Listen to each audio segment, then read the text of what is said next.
Hello and welcome back to the 10-Step Mix. I'm Al from musicguypodcast.com and we are on step 4. We are working on the vocals on my tune Waiting on the Right Time, which is available on Spotify right now if you want to check it out. We did step 1, which was importing our template. Step 2, which was getting our rough balance with our faders. And step 3, which was our mix bus processing. And now we're going to move on to working on the individual elements of the mix. And I like to start with the lead vocal. I used to start with the kick drum when I was getting started, and even as much as a year or two ago. But I just find that I work a bit more efficiently when I start with the vocal and sort of work my way backwards from there.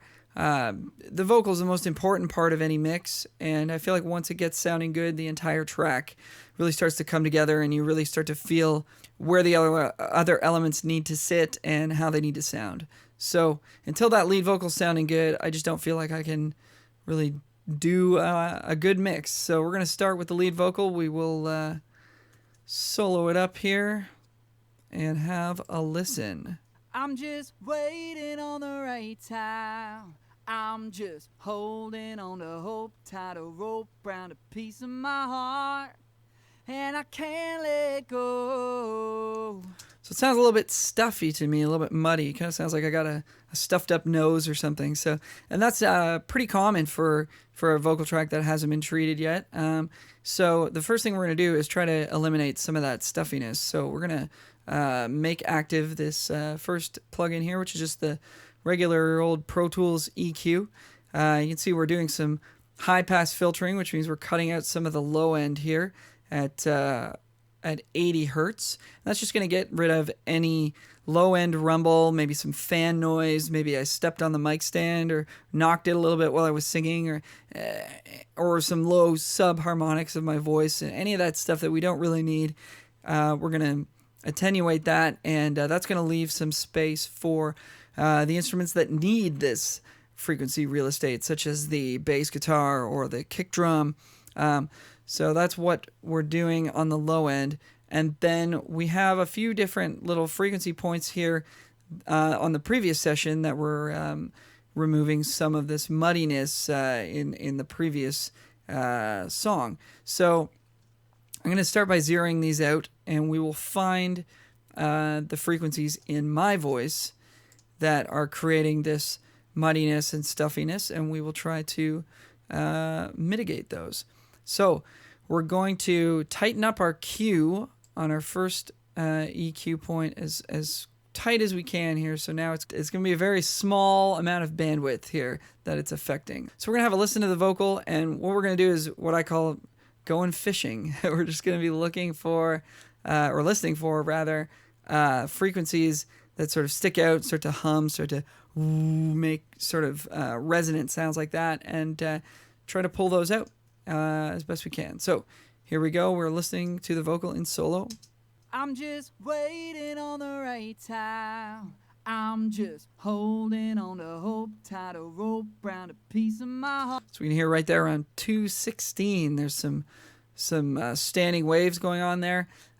So we're just going to bring that down to negative 0.5 dB. Very small little cut there. And then I'm going to hold Alt and click on the Q to reset it to a more broad bandwidth of Q. So we can see we're just doing a very, very small cut. We don't want to cut these frequencies too much because it might make the vocal sound too thin and have not enough warmth and depth to it. So we'll listen to it again, and we'll see if we can find another frequency that we want to get rid of. Here we go. Tighten up this Q here. I'm just waiting on the right time. I'm just holding on to hope, tied a rope round a piece of my heart, and I can't let go.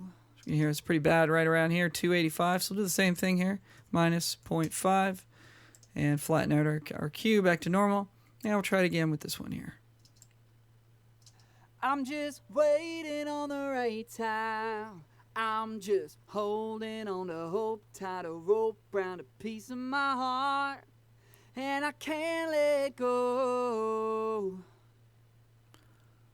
I'm just waiting on the right time.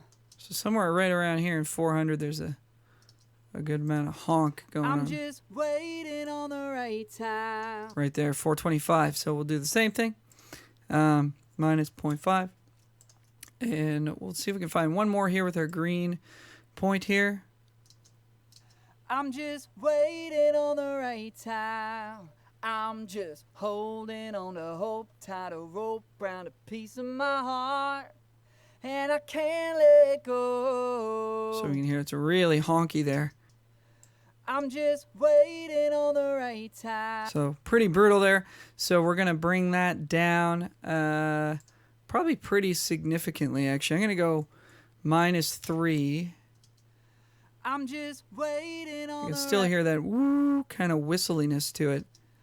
I'm just waiting on the right time. I'm going to go -6. I'm just waiting on the right time. And maybe I'll widen the Q a little. I don't want to widen the Q too much with this much of a cut. I'm just waiting on the right time. I'm just holding on to hope, tied a rope round a piece of So if I were to go back to normal Q size, it might be a little too... I'm just waiting on the right time. Starts to really thin out the voice. So I'm going to go with maybe somewhere around here. I'm just waiting. Maybe a little bit higher. I'm just waiting. Still hearing it. Let's see. I'm just waiting on the right time. I'm just waiting on the... Yeah, it's right there for sure. So let's go -6 and widen up our Q a little bit. We don't want to go too crazy here. I'm just waiting on the right time. And so now if we bypass this I'm just waiting on the right time. and we bring it in, I'm just waiting on the right time. we start to get a little bit less of that stuffiness. And we can always come back to that if the compressors and other effects we're putting on here cause it to sound a little bit more stuffy. We can always come back and adjust those values. So the next EQ we're going to use is sort of the analog sort of vibe EQ. It's going to be adding some top end. I usually start with about 3 dBs at 16K here. And we've got another high pass filter happening here.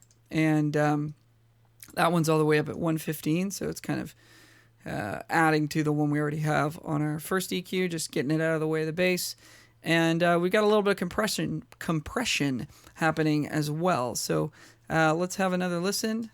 I'm just waiting on the right time. And we just want to, for this first compressor, we just want to be hitting around 3 dB. So I'm going to bring the threshold back a little bit. I'm just waiting on the right time. I'm just holding on to hope, tied a rope round a piece. There we go. So we're just adding a little bit of top, a little bit of presence to it there. That sounds pretty good. And the next plugin we're going to use is a De-Esser, but we're going to use it in a bit of a different way. This is the harshness preset that I took from, I stole this from a mixer named Billy Decker, who's really, really great. And what he does is he throws it on 2K, which is sort of where the harshness in someone's singing tends to live. So when a singer sort of goes for a note and it starts to get a little brash sounding, the De-Esser will just take down just the frequency 2K and maybe a little bit around it, and not touch the rest of the voice. So that'll sort of help to mitigate some of that harshness. So if we go to a section where I'm really sort of giving her, let's see, right before the third chorus here maybe. And I gotta tell you now. So we just want to touch that just ever so much. And I gotta tell you now. Just a little bit there, maybe between 3 and 6. And I gotta tell you now. So if we bypass that, And I gotta tell you now. bring it in. And I gotta tell you now. Just smooths out the voice a little bit. It's not quite as pointy sounding, which is nice for those moments when it just gets a little bit too aggressive. And the next plugin is just a regular De-Esser that's supposed to actually just take away the S's, not take them away, but just sort of, again, just mitigate them a little bit. So What we'll do is, before we actually put the De-Esser on, we'll take a look at our sound field and just try to figure out where the S is living in our frequency spectrum. So I'm going to pull up this frequency plugin and have a look at a section where I'm saying I'm really harsh S. Let's see if we can find something like that. I'm just waiting on the right. All right, so that just right at the end there. I'm just waiting. Looks like it might be right around here. Let's see, 8454, let's say. So we'll remember that number. Go back here. We'll open up our De-Esser plugin and put in 8454. And let's see if it's going to catch the S. I'm just waiting on the right. So just as the S hits there, we see it dips it down a little bit for us. I'm just waiting on the right time. Perfect. Okay. And let's see what happens. What do we got next here? We've got an API 2500 compressor. This compressor is going to be hitting pretty hard. We're going to be looking between 12 and 24 dBs of compression on this one. So this is really going to make a big difference to the sound of the vocal. Let's check it out. I'm just waiting on the right time. Perfect. I'm just waiting on the right time. I'm just holding on to hope, tied a rope round a piece of my heart. So really adding a lot of urgency. You can see without it. I'm just waiting on the right time. I'm just holding on to hope, tied a rope round a Get a little bit more urgency, a little bit more energy in the voice, and it also levels out some of the quieter parts with the louder parts so that the voice can sit on top of the mix a little bit better. And then we've got one more compressor here. This is the RVOX compressor, and I'm just looking for 3 to 6 dBs compression here, and this one's got some kind of EQ or something built into it that just adds a nice bite and presence to the voice. So I really like the way it sounds. Let's hear it here. I'm just waiting on the right time. I'm just holding on to hope, tied a rope round a piece of my heart, and I can't let go. Also adds a bunch of level, which is nice because we need to get this voice up above the rest of the track. And the last thing that we can use if we want to is this lo-fi plugin, which just adds a little bit of distortion. And let's see how that sounds.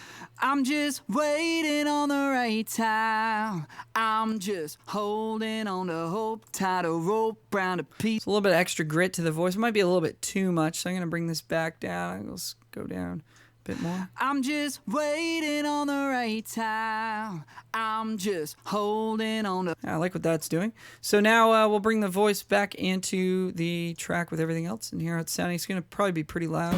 I'm just waiting on the right time. So you can bring it down a bit.